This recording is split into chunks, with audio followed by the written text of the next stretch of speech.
Putri Indonesia DKI 2 perjuangkan isu kekerasan seksual melalui advokasi dengan nama Light 2 Hope.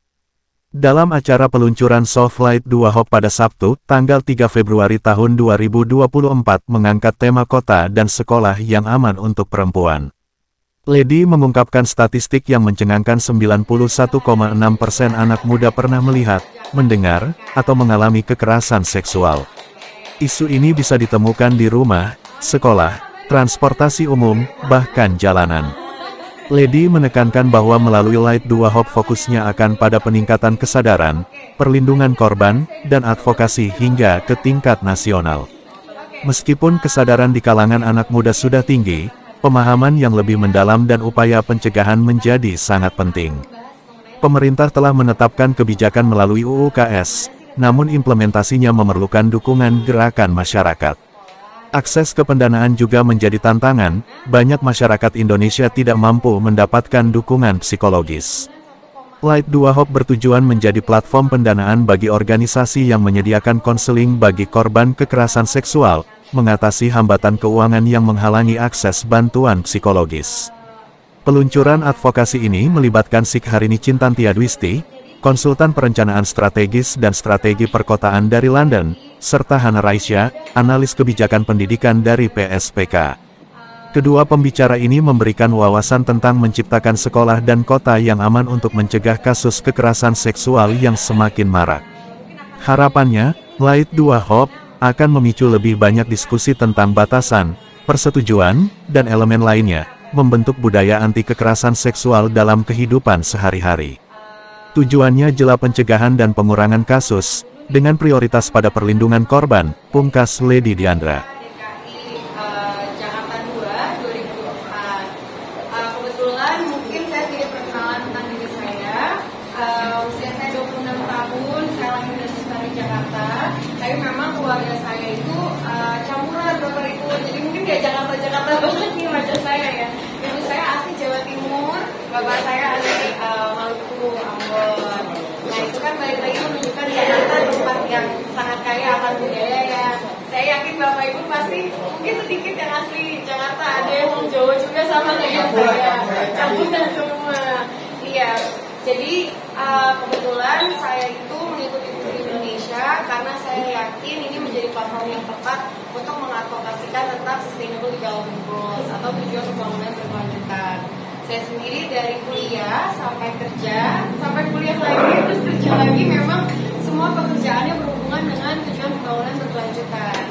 Dari pendidikan sendiri, saya lulus dari UPH untuk hubungan internasional dan dilanjutkan dengan master dari Public Policy and Management dari King's College London, dan kebetulan alhamdulillah puji Tuhan keduanya lulus dengan hormat. Lalu dilanjutkan lagi dengan pekerjaan saya.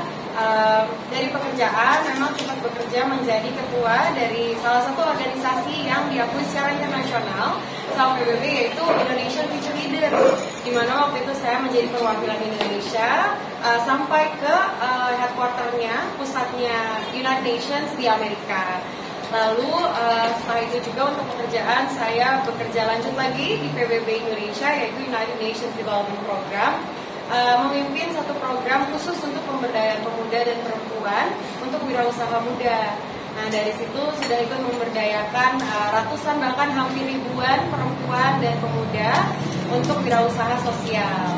Jadi bagaimana usaha itu tidak hanya untuk keuntungan saja Bapak Ibu, tapi juga untuk bagaimana bisa memberikan dampak sosial dari akses pendidikan atau lapangan pekerjaan yang inklusif.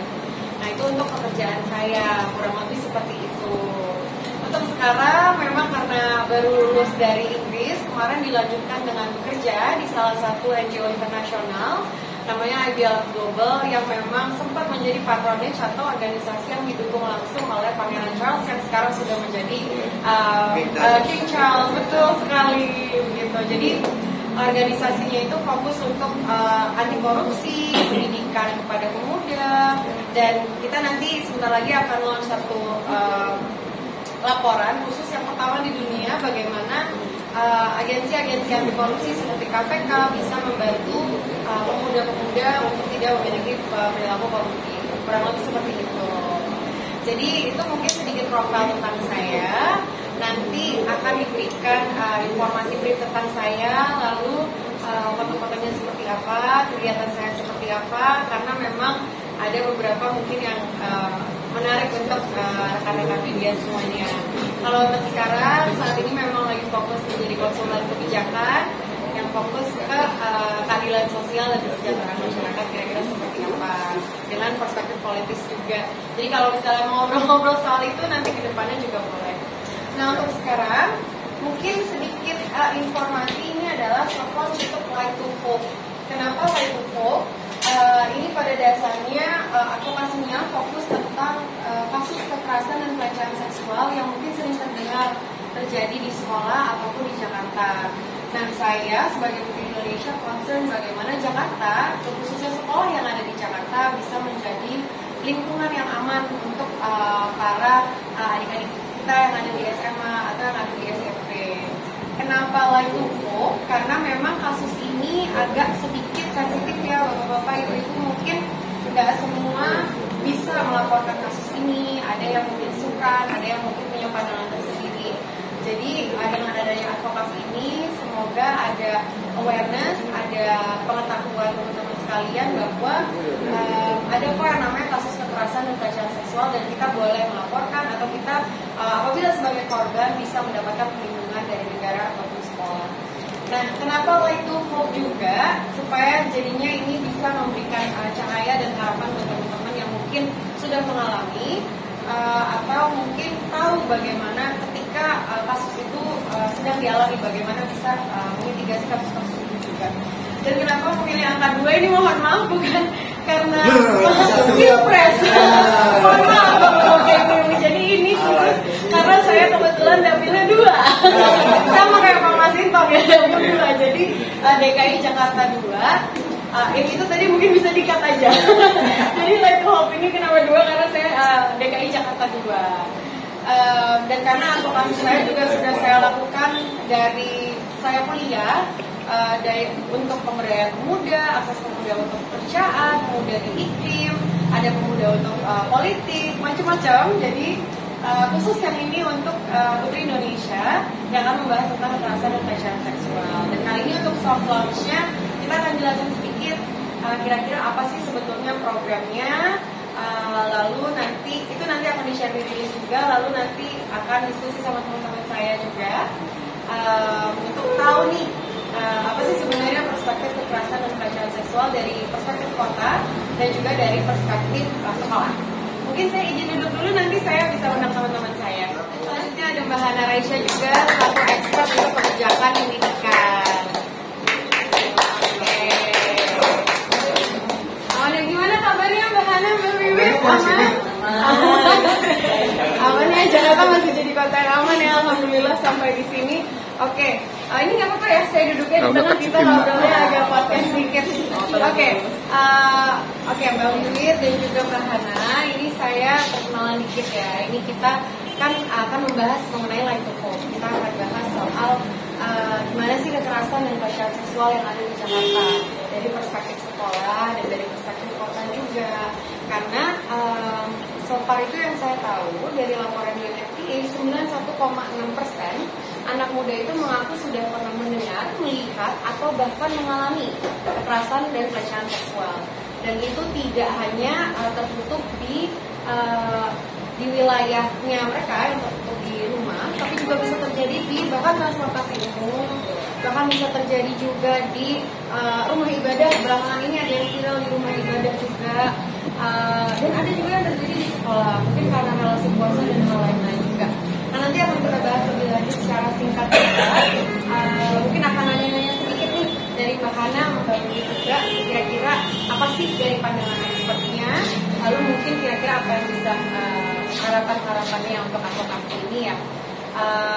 Mungkin langsung aja ke Mbak Hana dulu nih, karena Mbak Hana kan memang expert dari PSPK ya Mbak ya. Mungkin nanti bisa sedikit jelasin juga PSPK itu apa, lalu tentang kekerasan dan pelecehan seksual di sekolah di Jakarta tuh seperti apa sih Mbak kondisinya? Apakah sangat memprihatinkan ataukah sudah ada usaha-usaha baik yang terjadi? Mungkin bisa dari kondisi yang dari data-data itu. Silakan Mbak. terima kasih sebelumnya Lady dan juga Mbak Wiwin, senang bisa bertemu di sini. Pertama-tama penjelasan tentang PSPK mungkin kali ya. Jadi PSPK sendiri adalah lembaga independen pusat studi yang fokus pada advokasi pendidikan yang berkeadilan dan berkualitas untuk setiap anak. Jadi lembaga kami banyak bekerja sama dengan berbagai mitra untuk mewujudkan ekosistem pendidikan yang berpihak pada anak. Jadi betul sekali kalau di kasus-kasus kekerasan ya, kekerasan seksual, kekerasan fisik, dan juga diskriminasi merupakan hal-hal yang sayangnya semakin kesini semakin terlihat ya, gitu. Terjadinya di tingkat sekolah, di segala jenjang ya, SD, SMP, SMA. Mungkin teman-teman juga cukup aware ya dengan beberapa liputan di media mengenai anak yang lompat dari bangunan, kemudian anak yang ditusuk juga di lingkungan sekolah begitu ya. Itu kekerasan seksual juga merupakan sesuatu yang tidak luput ya, apalagi antara siswa bahkan dari tenaga pendidik ke siswanya sendiri dengan berbagai relasi kuasa yang ada. Tentu sangat miris ya hal ini. Kalau secara peraturan saat ini pemerintah menyadari sangat urgennya tidak saja anak bisa berkembang secara kognitif, literasi dan numerasinya, namun juga penting kita memperhatikan pengembangan anak secara holistik dan menyeluruh. Jadi, apakah anak bahagia, apakah anak berkembang secara baik, secara karakter, gitu. Itu saat ini adalah perhatian dari pemerintah juga. Secara undang-undang, teman-teman juga bisa cek juga di Permendikbud nomor 46 tahun 2023. Oh, kurang keras. Oke, siap. Aku akan coba koreksi lagi ya. Jadi di Permendikbud ini teman-teman diatur bagaimana kekerasan seksual dan juga bentuk-bentuk kekerasan lainnya didefinisikan di lingkungan sekolah ya kali ini. Jadi tidak ada lagi ranah abu-abu gitu. Salah satu isu yang apa ya dari dulu sudah ada, kita bingung mendefinisikannya apakah ini benar kekerasan seksual gitu. Karena tentunya seperti kita tahu, kekerasan seksual ini tidak selalu fisik ya, bisa berbentuk psikis, bisa berbentuk apa ya, hukuman sosial, not always selalu mengenai apa organ ini menyentuh organ tersebut begitu, tidak selalu begitu. Nah di Permendikbud ini sudah diatur dengan sedemikian rupa, jadi area abu-abu ini semakin jelas begitu, bahwa kekerasan seksual ada banyak bentuknya dan bisa dilakukan oleh siapapun. Di peraturan ini juga dijelaskan bagaimana menggunakan perspektif korban. Perspektif korban ini apa? Jadi kita tidak menyalahkan korban ketika terjadi kekerasan di lingkungan sekolah. Mungkin teman-teman juga familiar ya dengan istilah victim blaming atau menyalahkan korban ketika terjadi kekerasan seksual atau bentuk kekerasan lainnya. Hal ini juga ditackle di dalam peraturan ini, di mana korban dilihat sebagai pihak utama yang dilindungi oleh negara. Seperti itu kali. Terima kasih Mbak Hana, itu benar-benar satu inisiatif yang baik sekali ya. Berarti dari pemerintah sekarang sudah ada kebijakan yang memang melindungi, tidak hanya melindungi tapi yang pastinya paling penting mendefinisikan juga ini apa. Jadi ketika ada korban bisa tahu mekanisme penanganannya seperti apa. Nah, kalau misalnya dari sekolah sendiri, tapi untuk distribusi dari informasi tersebut dan implementasinya apakah sudah cukup baik Mbak Hana atau masih ada proses yang harus dilakukan lagi? Tentunya karena peraturan ini masih cukup baru ya, tahun 2023 ini teman-teman baru berbulan, tentunya untuk implementasi masih ada banyak tantangannya. Kalau dari segi implementasi, harapannya di setiap satuan pendidikan ada semacam tim khusus yang menangani kekerasan di sekolahnya begitu. Namun tentunya ini masih berproses, belum semua satuan pendidikan memilikinya, tapi kedepannya harapannya akan ada ya. Apalagi ya, kalau dari segi paradigma begitu dan stigma, tentunya ini bukan hal yang aku tahu dan aku bisa langsung berubah begitu ya. Seperti yang tadi Lady sudah jelaskan, seringkali juga korban yang enggan untuk melaporkan dan membagikan pengalaman yang tidak mengenakannya begitu. Jadi meskipun nih teman-teman sudah ada peraturan yang mengatur perlindungan korban, tapi sangat kompleks ya bagaimana psikis manusia ini bekerja, karena tidak mudah untuk seseorang meminta tolong, meminta bantuan itu sesuatu yang sangat sulit, dan saya rasa perlu dikuatkan ya ekosistem sekolah agar murid bisa merasa lebih aman dan bisa tentunya mempercayai orang-orang yang ada di lingkungan. Terima kasih Mbak Hana. Nah, itu mungkin salah satu yang bikin advokasi Light to Hope ini menarik ya, dimana kita akan memang datang ke sekolah, langsung membantu proses implementasinya, menanyakan bagaimana proses implementasi kebijakan ini, lalu kira-kira apa dari kita yang bisa dibantu supaya teman-teman merasa perlindungan dan bisa berani speak up soal kasus itu. Dari Light to Hope juga nanti mungkin akan share juga akses-akses funding atau financing ke psikolog yang mungkin nggak semua orang bisa akses ya Mbak Hana ya. Karena ada beberapa sekolah yang memang aksesnya masih 80-90% masih pakai kartu Indonesia Pintar. Berarti dalam artian yang mengakses pendidikan tersebut adalah murid-murid dari profil ekonomi menengah ke bawah. Jadi belum tentu tahu psikolog itu apa, belum tentu tahu juga sebenarnya akses ke psikolog gimana ya Mbak ya. Oke, mungkin itu dari perspektif sekolah. Nah, nanti kita bakal ngobrol lagi sedikit perspektifnya. Tapi sekarang kita loncat dulu dari perspektif kota. Maaf ada yang sedikit. Mbak Wiwit, mungkin Mbak Wiwit kan memang expert kota ya, udah lama kerja di luar negeri juga. Dari perspektif luar negeri campur dengan konteks Indonesia, dengan kasus kekerasan dan pelecehan seksual yang ada di sini. Nah, kira-kira Mbak Wiwit ada nggak sih pandangan kira-kira apakah ada komponen tentang perencanaan kota atau pembangunan kota yang sebetulnya membuat kekerasan dan pelecehan seksual itu lebih rentan terjadi? Kira-kira gimana tuh Mbak? Karena kan kita sama-sama di sini belum tahu ya. Kalau dari Mbak Wiwit, jadi kembali lagi mengenai kota yang aman. Tadi Mbak Wiwit sudah bilang kan bahwa ini ada kaitannya dengan SDGs, itu sangat benar sekali karena SDGs 2015 itu mengaitkan kelanjutan. Kota yang kelanjutan salah satu aspeknya adalah kota yang bersih dan aman, termasuk inklusif dan aman terhadap orang dengan berbagai gender, berbagai usia, berbagai perempuan fisik seperti itu. Jadi kaitannya sangat erat sekali. Nah, mengenai kekerasan seksual ini di luar kota itu kita bisa lihat pada utamanya dari dua sisi, yaitu dari sisi teori mengenai keamanan kota dan teori mengenai bagaimana feminisme itu dibentukkan dalam rancangan sebuah kota. Saya tidak akan masuk ke dalam membahas teori ini karena ini masalah panjang bahasannya. Tapi secara singkat mengenai keamanan itu ada beberapa poin yang bisa saya sampaikan.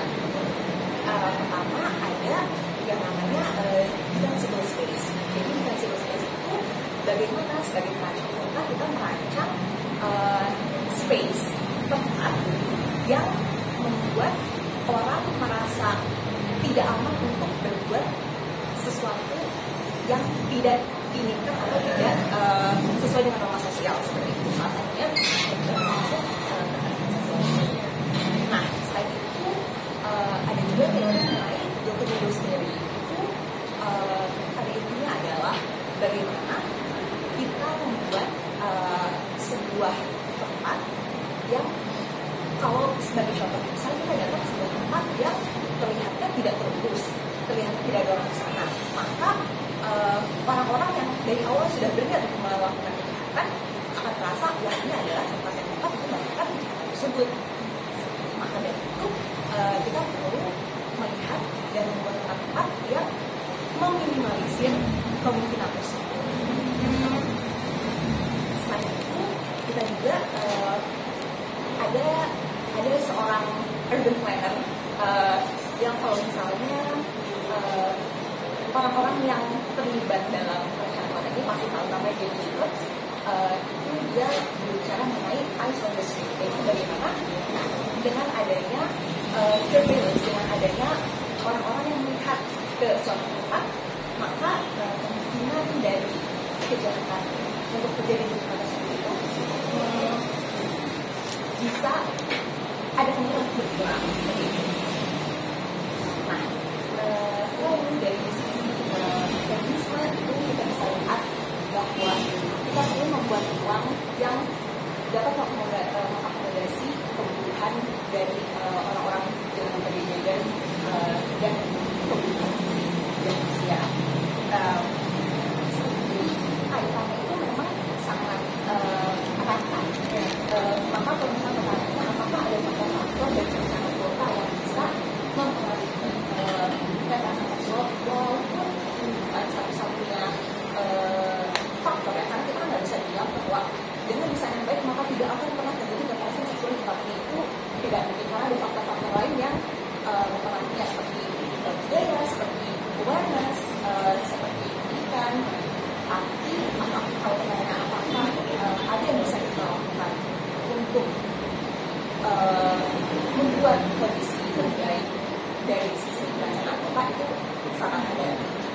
Baik, berarti menarik banget ya Mbak. Tadi memang ada beberapa teori dari sisi perencanaan kota, bagaimana kota itu ada the watching, apa tadi yang eyes itu ya, eyes on the street. Jadi ada surveillance yang memang working, sistem surveillance-nya, lalu bagaimana tempat itu ada proper exposure, proper design, supaya orang setidaknya disincentivize atau merasa tidak termotivasi untuk melakukan kejahatan. Oke, baik, menarik sekali, dan itu juga masuk ke konteks sekolah berarti ya, bagaimana sekolah itu harus dirancang secara aman, tidak hanya dari kebijakan apa itu kekerasan seksual, pelecehan seksual, tapi juga bagaimana mendesain kota di satu mendesain sekolah di satu kota agar masyarakatnya merasa aman. Oke, baik. Mungkin kalau dari saya merasanya ini bisa jadi satu poin juga ya buat perbaikan kota Jakarta, karena so far mungkin Jakarta masuk ke kota ketiga sebagai kota yang memang jumlah kekerasannya paling tinggi di antara provinsi lain, kota ketiga. Dan ini juga masuk ke kekerasan seksual. Mungkin memang Jakarta surveillance udah lumayan ya Mbak, ada smart city, udah ada kepolisian yang aktif juga, dan kita juga di sini ada viral based policy yang ramai ya Mbak ya. Jadi bagaimana netizen juga membantu exposure kasus-kasus tersebut. Jadi semoga kedepannya perencanaan kota Jakarta bisa lebih sensitif lagi akan kasus kekerasan dan pelecehan seksual, termasuk juga implementasi di sekolah. Nah mungkin ini kita langsung ke pertanyaan terakhir aja. Kira-kira dari Mbak Wiwit sama Mbak Hana, ada nggak sih solusi atau harapan yang bisa disampaikan ke Yayasan Putri Indonesia atau teman-teman saya juga yang sama-sama berjuang untuk isu women empowerment, karena kita tahu kekerasan dan pelecehan seksual ini kan bukannya tidak bisa terjadi di laki-laki, tapi kasusnya memang sejauh ini paling banyak di perempuan. Dan tapi pasti laki-laki juga ada yang mengalami dan mengalami juga. Dan semoga Lagupo bisa membantu juga. Tapi kalau dari Mbak Hana, ada nggak solusi atau harapan untuk YPI dan juga advokasi lain? Silakan. Pertanyaan menarik. Mungkin ketika aku ingat Putri Indonesia begitu ya, banyak anak-anak remaja atau mungkin lebih muda ya yang melihat kakak-kakak kayak Mbak Lady sangat inspirasional begitu. They look up to you, they respect you, dan apa ya, for many reasons ya teman-teman, banyak very beautiful, very apa ya, kritis begitu. Dan aku rasa kalau aku bisa memberikan masukan, teruskan advokasinya. Semakin sering ini disuarakan, semakin sering ini dikomunikasikan di berbagai level, di berbagai konteks, di berbagai lingkaran sosial begitu ya. Aku rasa satu hal yang aku pelajari ketika bekerja di dunia kebijakan dan advokasi adalah ketika satu suara itu pasti sangat bermakna gitu. Dan satu suara bisa mempengaruhi suara-suara lainnya, dan pada akhirnya membuat urgensi yang sangat penting untuk melihat suatu isu. Terutama ketika kita berbicara mengenai kekerasan seksual ini, menurutku salah satu sayangnya adalah kejahatan yang menyakiti banyak pihak secara berkelanjutan. Berdampaknya bisa di berbagai aspek dari tata kelola sosial dan juga sampai ke level individu. Aku rasa jika YPI bisa terus menyuarakan stance untuk anti kekerasan seksual ini, harapannya edukasi ini, advokasi ini bisa sampai ke telinga-telinga yang untuk mendengarkannya, bahwa ada yang menyuarakan mereka, ada yang membela hak-hak mereka, dan saya berharap bisa terus. Terima kasih Mbak untuk doanya juga ya. Semoga Mbak Hana juga bisa terus berjuang di advokasi kebijakan sekolah, karena pastinya pendidikan adalah kunci supaya kasus-kasus seperti ini tidak semakin meningkat, justru malah nanti semakin menurun. Mungkin dari Mbak Wiwit gimana Mbak? Ada harapan yang bisa disampaikan? Saya sangat setuju dengan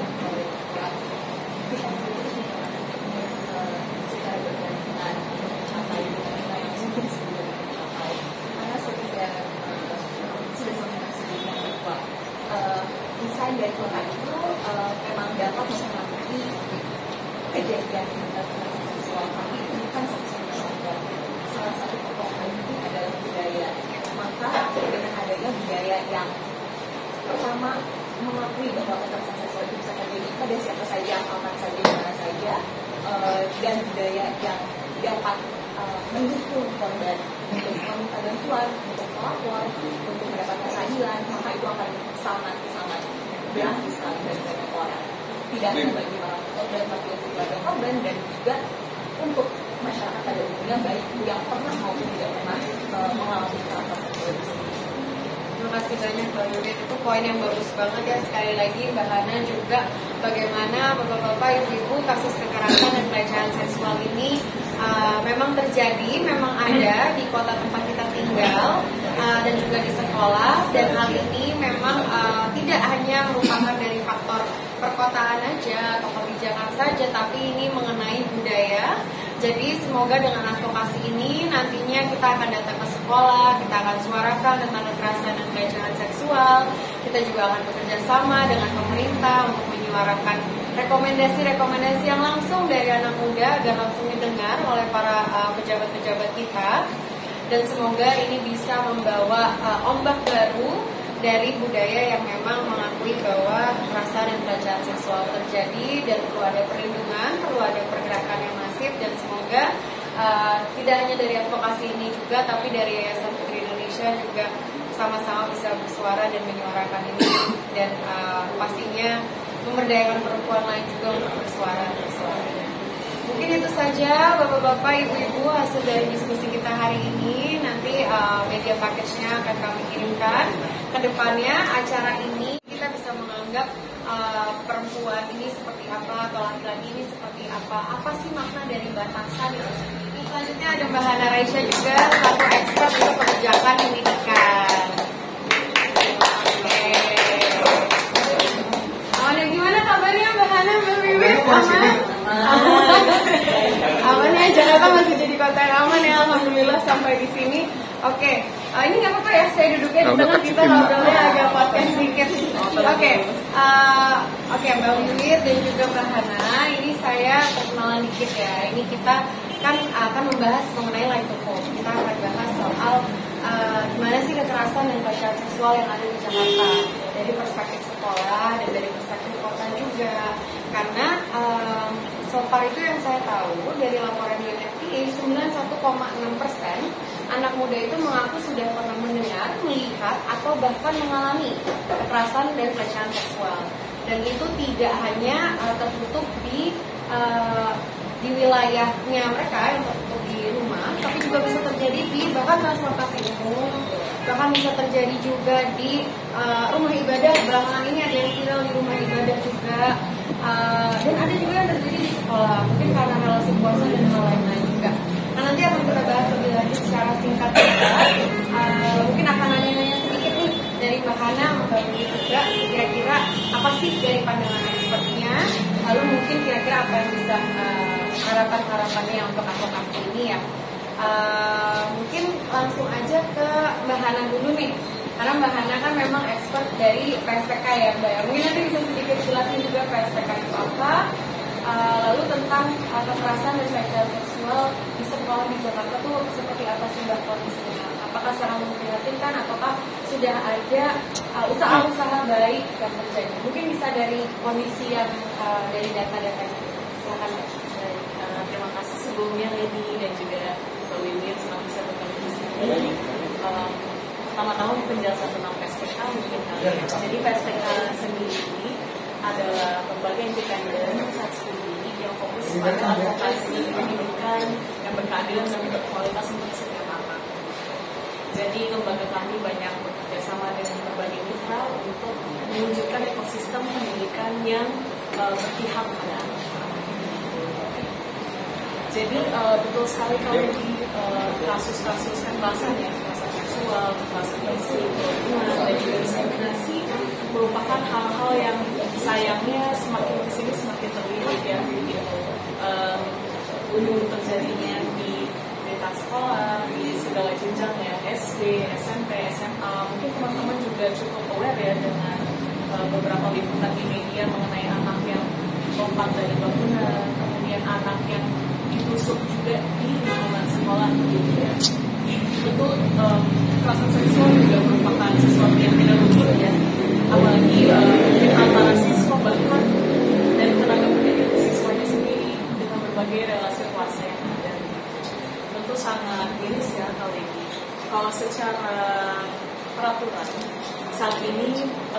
kita menyadari sangat urgentnya tidak saja anak bisa berkembang secara kognitif, literasi dan numerasinya, namun juga tentu kita memperhatikan pengembangan anak secara holistik dan menyeluruh. Jadi, apakah anak bahagia, apakah anak berkembang secara baik, secara karakter, gitu. Itu saat ini adalah perhatian dari pemerintah juga. Secara undang-undang, teman-teman juga bisa cek juga di Permendikbud nomor 46 tahun 2023. Oh, kurang keras. Oke, siap. Aku akan coba koreksi lagi ya. Jadi, di Permendikbud ini teman-teman diatur bagaimana kekerasan seksual dan juga bentuk-bentuk kekerasan lainnya didefinisikan di lingkungan sekolah yang kalian ini. Jadi tidak ada lagi ranah abu-abu begitu. Salah satu isu yang dari dulu sudah ada, kita bingung mendefinisikannya apakah ini benar kekerasan seksual gitu. Karena tentunya seperti kita tahu, kekerasan seksual ini tidak selalu fisik ya. Bisa berbentuk psikis, bisa berbentuk hukuman sosial, not always selalu mengenai organ ini menyentuh organ tersebut begitu, tidak selalu begitu. Nah, di Permendikbud ini sudah diatur dengan sedemikian rupa, jadi area abu-abu ini semakin jelas begitu. Bahwa kekerasan seksual ada banyak bentuknya dan bisa dilakukan oleh siapapun. Di peraturan ini juga dijelaskan bagaimana menggunakan perspektif korban. Perspektif korban ini apa? Jadi kita tidak menyalahkan korban ketika terjadi kekerasan di lingkungan sekolah. Mungkin teman-teman juga familiar ya dengan istilah victim blaming atau menyalahkan korban ketika terjadi kekerasan seksual atau bentuk kekerasan lainnya. Hal ini juga ditackle di dalam peraturan ini, di mana korban dilihat sebagai pihak utama yang dilindungi oleh negara. Seperti itu kali. Terima kasih Mbak Hana, itu benar-benar satu inisiatif yang baik sekali ya. Berarti dari pemerintah sekarang sudah ada kebijakan yang memang melindungi, tidak hanya melindungi tapi yang pastinya paling penting mendefinisikan juga ini apa. Jadi ketika ada korban bisa tahu mekanisme penanganannya seperti apa. Nah, kalau misalnya dari sekolah sendiri tapi untuk distribusi dari informasi tersebut dan implementasinya apakah sudah cukup baik Mbak Hana atau masih ada proses yang harus dilakukan lagi? Tentunya karena peraturan ini masih cukup baru ya, tahun 2023 ini teman-teman baru berbulan, tentunya untuk implementasi masih ada banyak tantangannya begitu.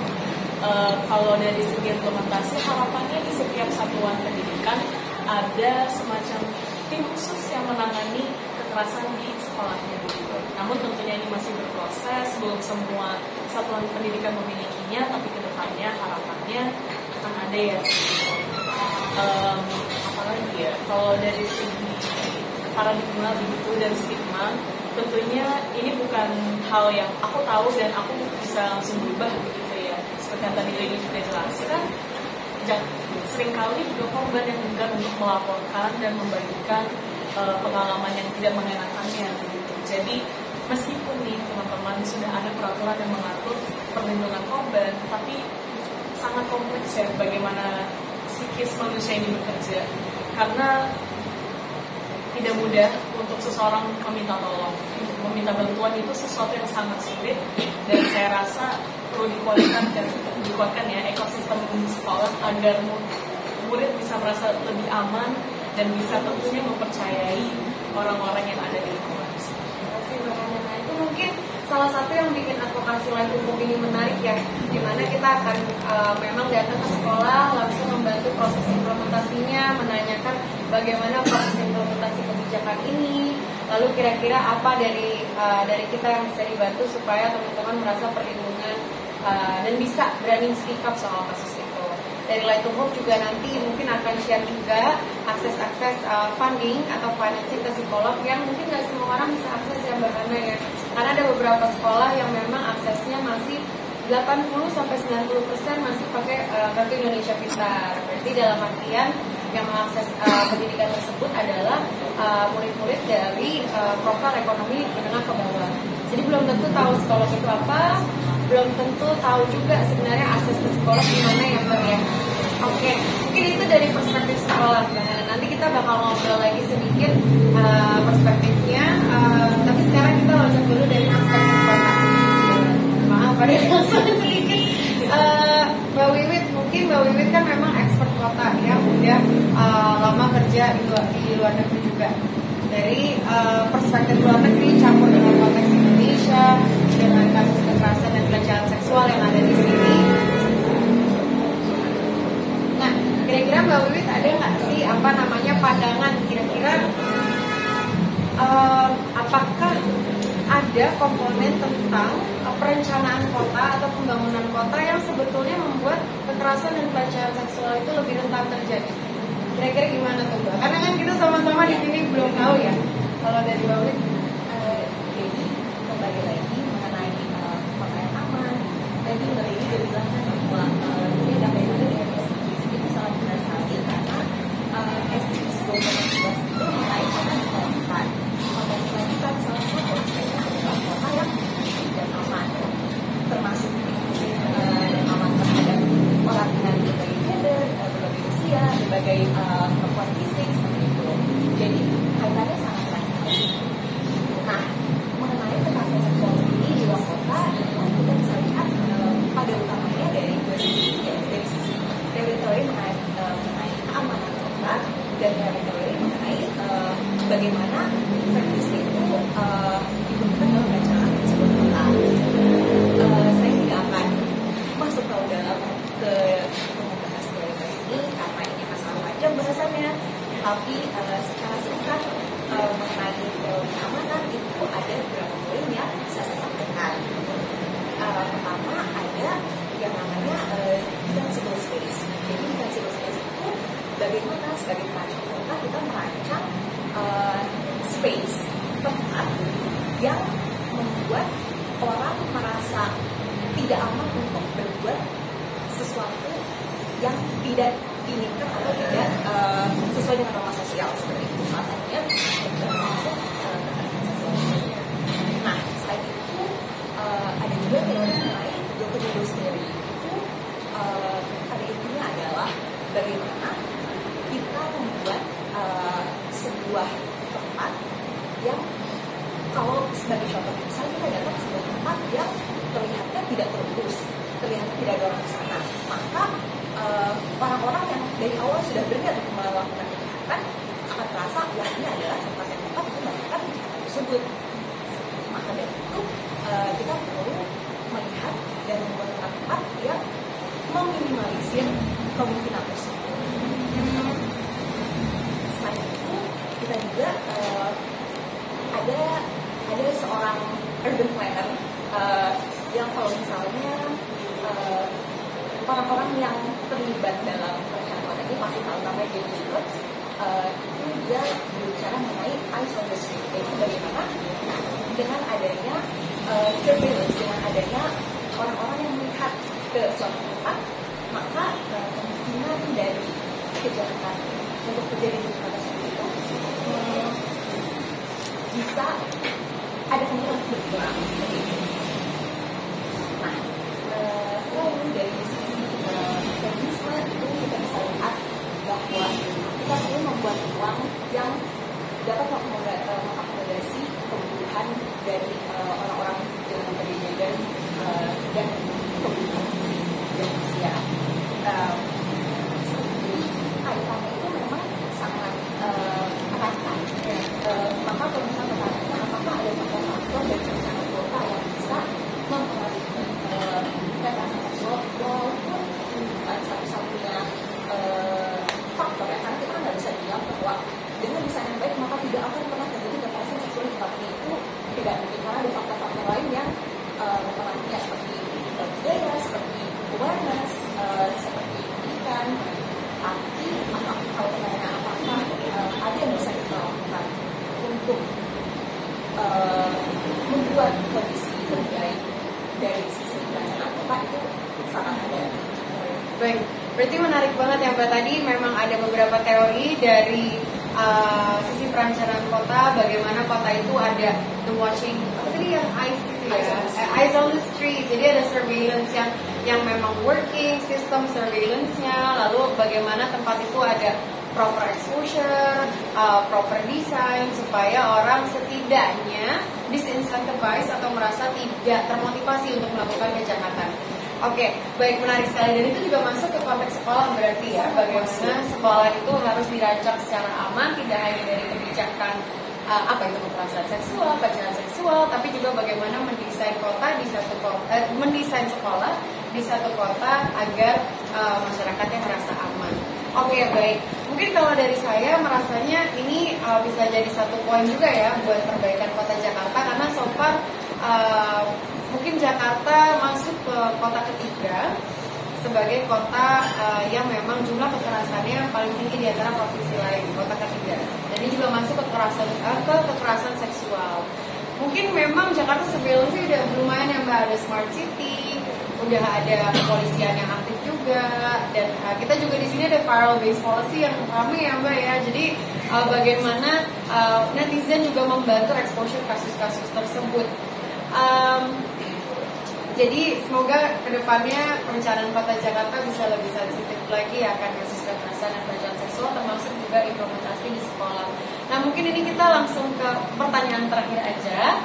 Kira-kira dari Mbak Wiwit sama Mbak Hana, ada nggak sih solusi atau harapan yang bisa disampaikan ke Yayasan Putri Indonesia atau teman-teman saya juga yang sama-sama berjuang untuk isu women empowerment, karena kita tahu kekerasan dan pelecehan seksual ini kan bukannya tidak bisa terjadi di laki-laki, tapi kasusnya memang sejauh ini paling banyak di perempuan. Dan tapi pasti laki-laki juga ada yang mengalami dan banyak perlindungan.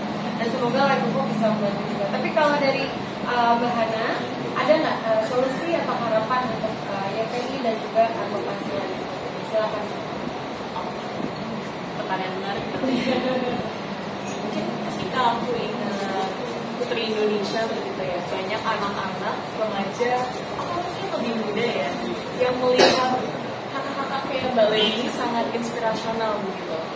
They look up to you, they respect you, dan apa ya, for many reasons ya teman-teman, banyak very beautiful, very apa ya, kritis begitu. Dan aku rasa kalau aku bisa memberikan masukan, teruskan advokasinya. Semakin sering ini disuarakan, semakin sering ini dikomunikasikan di berbagai level, di berbagai konteks, di berbagai lingkaran sosial begitu ya. Aku rasa satu hal yang aku pelajari ketika bekerja di dunia kebijakan dan advokasi adalah ketika satu suara itu pasti sangat bermakna gitu.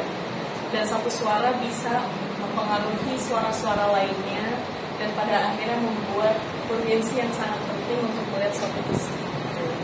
Terutama ketika kita berbicara mengenai kekerasan seksual ini, menurutku salah satu sayangnya adalah kejahatan yang menyakiti banyak pihak secara berkelanjutan.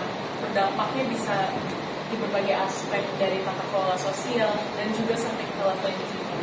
Aku rasa jika YPI bisa terus menyuarakan stance untuk anti kekerasan seksual ini, harapannya edukasi ini, advokasi ini bisa sampai ke telinga-telinga yang untuk mendengarkannya, bahwa ada yang menyuarakan mereka, ada yang membela hak-hak mereka, dan saya berharap bisa terus. Terima kasih Mbak untuk doanya juga ya. Semoga Mbak Hana juga bisa terus berjuang di advokasi kebijakan sekolah, karena pastinya pendidikan adalah kunci supaya kasus-kasus seperti ini tidak semakin meningkat, justru malah nanti semakin menurun. Mungkin dari Mbak Wiwit gimana Mbak? Mungkin ada harapan yang bisa disampaikan? Saya sangat setuju ada secara bergantian apa yang mungkin sebelum dicapai, karena seperti saya sudah sampaikan sebelumnya bahwa desain dari kota itu memang dapat mempengaruhi kejadian kekerasan seksual, tapi itu bukan satu-satunya faktor. Salah satu faktor penting adalah budaya. Maka dengan adanya budaya yang pertama mengakui bahwa kekerasan seksual itu bisa terjadi pada siapa saja, kapan saja, di mana saja, dan budaya yang dapat mendukung korban untuk meminta bantuan, untuk melapor, untuk mendapatkan keadilan, maka itu akan sangat-sangat berarti sekali bagi banyak orang. Tidak hanya bagi orang tua, tapi untuk keluarga korban dan juga untuk masyarakat pada umumnya, baik yang pernah maupun tidak pernah mengalami kekerasan seksual. Terima kasih banyak Mbak Yudit, itu poin yang bagus banget ya. Sekali lagi Mbak Hana juga bagaimana bapak-bapak, ibu-ibu, kasus kekerasan dan pelecehan seksual ini memang terjadi, memang ada di kota tempat kita tinggal dan juga di sekolah, dan hal ini memang tidak hanya merupakan dari faktor perkotaan aja atau kebijakan saja, tapi ini mengenai budaya. Jadi semoga dengan advokasi ini nantinya kita akan datang ke sekolah, kita akan suarakan tentang kekerasan dan pelecehan seksual. Kita juga akan bekerja sama dengan pemerintah untuk menyuarakan rekomendasi-rekomendasi yang langsung dari anak muda agar langsung didengar oleh para pejabat-pejabat kita. Dan semoga ini bisa membawa ombak baru dari budaya yang memang mengakui bahwa kekerasan dan pelecehan seksual terjadi dan perlu ada perlindungan, perlu ada pergerakan yang masif, dan semoga tidak hanya dari advokasi ini juga, tapi dari Yayasan Putri Indonesia juga sama-sama bisa bersuara dan menyuarakan ini, dan pastinya memberdayakan perempuan lain juga untuk bersuara.